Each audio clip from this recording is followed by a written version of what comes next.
Primarily যদি আমি বলি, সচিব এবং অন্যান্য কর্মকর্তাদের নিয়োগের জন্য নির্বাচন কমিশন সার্ভিস নামে একটা সার্ভিস যেটা সংস্কার কমিশনও প্রস্তাব করেছেন, আমরা এটার সাথে একমত শুরু থেকেই, এবং এটা প্রতিষ্ঠিত না হওয়া পর্যন্ত বিধি দ্বারা নির্ধারিত পদ্ধতিতে কার্যক্রম চলবে। সংশোধিত হলফনামাটাকে বেশ টাইট করা হয়েছে এবং এটা সংস্কার কমিশনের যতগুলো প্রস্তাব ছিল মোটামুটি সবগুলো এখানে ধারণ করা হয়েছে। এর মধ্যে বিশেষভাবে উল্লেখযোগ্য হচ্ছে দ্বৈত নাগরিকত্ব, যেটা নিয়ে অনেক ধরনের বিতর্ক তৈরি হয়, আর ফৌজদারি মামলার বিবরণ। সংস্কার কমিশন এটা 20 বছর প্রপোজ করেছিলেন, আমরা বলেছি না, লাইফ টাইমের সব সময়কারটাই থাক, কারণ বিভিন্ন সময়ে বিভিন্ন রাজনৈতিক বাস্তবতায় কোনো পক্ষ বিপক্ষ, ফৌজদারি মামলা কারো বেশি হয়েছে কম হয়েছে, আমরা চাই যে পুরো লাইফ এই প্রার্থীর হিস্ট্রিটা থাক। চূড়ান্ত সিদ্ধান্ত হচ্ছে ইনশাআল্লাহ প্রবাসী বাংলাদেশিরা এবারে ভোট দিবেন এবং ভোটের পদ্ধতি হবে পোস্টাল ব্যালট।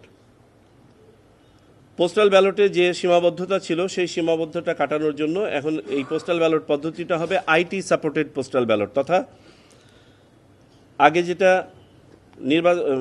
একজন ভোটারকে রিটার্নিং অফিসারের কাছে ফিজিক্যালি আবেদন করতে হতো একটা পোস্টাল ব্যালটের জন্য, এটা একটা অনলাইন প্ল্যাটফর্মের মাধ্যমে এই আবেদনটা তারা করতে পারবেন নিজ নিজ অবস্থান থেকে। দ্বিতীয়ত হচ্ছে যে ব্যালটটা প্রেরণ করা হতো ভোটারের কাছে, এই ব্যালটটা প্রথমে রিটার্নিং অফিসারের কাছে যেত, তারপরে তিনি পাঠাতেন, ফলে সময়ক্ষেপণ হতো।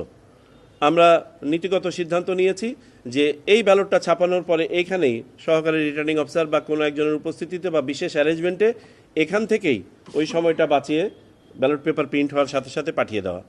পাশাপাশি আরেকটা প্রস্তাব এসছে, যেটা পৃথিবীর কোনো কোনো দেশে আছে, যেটাকে বলা হয় ব্ল্যাঙ্ক ব্যালট। ব্ল্যাঙ্ক ব্যালটের আলোচনাটা এই জন্য এসছে যে গ্লোবালি পোস্টাল ব্যালটের একটা ওয়েস্টেজ রেট আছে। গ্লোবাল ওয়েস্টেজ রেট হচ্ছে অ্যারাউন্ড 24%, 24% মতন এটা ওয়েস্টেজ রেট আছে। আমাদের মতো যাদের সুবিন্যস্ত এবং বিস্তৃত ডায়াসপোরা আছে তাদের জন্য এই ওয়েস্টেজ রেটটা আরও হাই অ্যাজ 50%, কিন্তু আমাদেরকে তো ব্যবস্থা করতে হবে।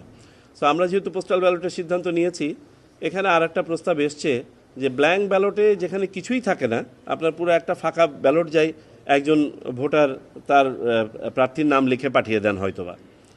আমরা আমাদের একজন কমিশনারের কাছ থেকে এই প্রস্তাব এসছে যে আমরা যদি সব কটা মার্কা শুধু ছাপিয়ে 2 মাস আগেই পাঠিয়ে দেই এবং চূড়ান্ত সে মার্কাতে শুধু যদি ভোটটা দিয়ে পাঠিয়ে দেয় তাহলে হয় কিনা। তো আমরা সিদ্ধান্ত নিয়েছি এটা আবার টেকনিক্যাল কমিটি এটাকে একটু রিভিউ করবে। যাই হোক, এটা হচ্ছে আপনার পদ্ধতির ব্যাপারে।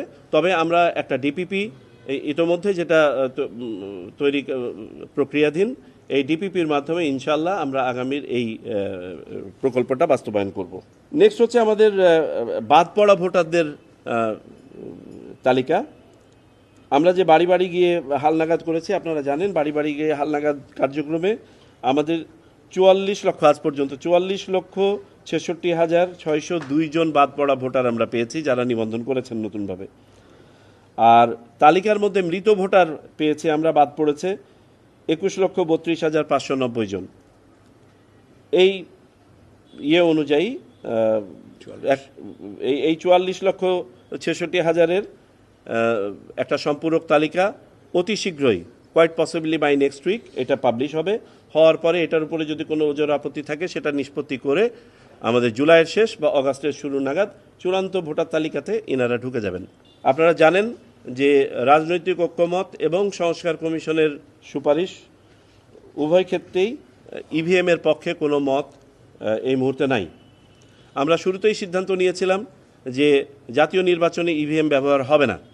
আজকে আমরা চূড়ান্তভাবে সিদ্ধান্ত নিয়েছি এটা কোনো স্থানীয় নির্বাচনেও ব্যবহার হবে না, অর্থাৎ এই ইভিএম সামনের কোনো নির্বাচনেই ব্যবহার হবে না। এমত অবস্থায় এই ইভিএম কীভাবে কি করতে হবে সেটার জন্য একটা কমিটি ফর্ম করতে বলা হয়েছে। একটা ছিল যে ঢাকা শহরে যে আপনার আসন সংখ্যাগুলো বেড়েছিল সেগুলো কমবে কিনা, খুব বেশি কমবে না, খুব বেশি কমবে না। তার বাস্তবতা হচ্ছে ঢাকা শহরে জনসংখ্যা বেড়েছে ব্যাপক হারে এবং ভোটার সংখ্যাও বেড়েছে ব্যাপক হারে এই লাস্ট 17 বছরে।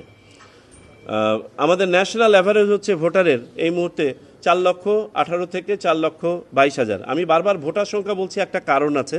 কারণ 2022-এর সেন্সাস আমরা যেটা নিয়ে কাজ করতে গেছি, কাজ করে দেখেছি যে এই সেন্সাসটা খুব রিলাই করা যাচ্ছে না কিছু কিছু জায়গায়, এবং কিছু কিছু জায়গায় এখানে কিছু বাস্তবতার মুখোমুখি হচ্ছে আমরা। যেমন ন্যাশনালি 2022-এর সেন্সাসের সাথে যদি বর্তমান ভোটার সংখ্যার আমরা কম্পেয়ার করি, তাহলে 100 জনে গড়ে 73 থেকে 74 জন ভোটার হয়।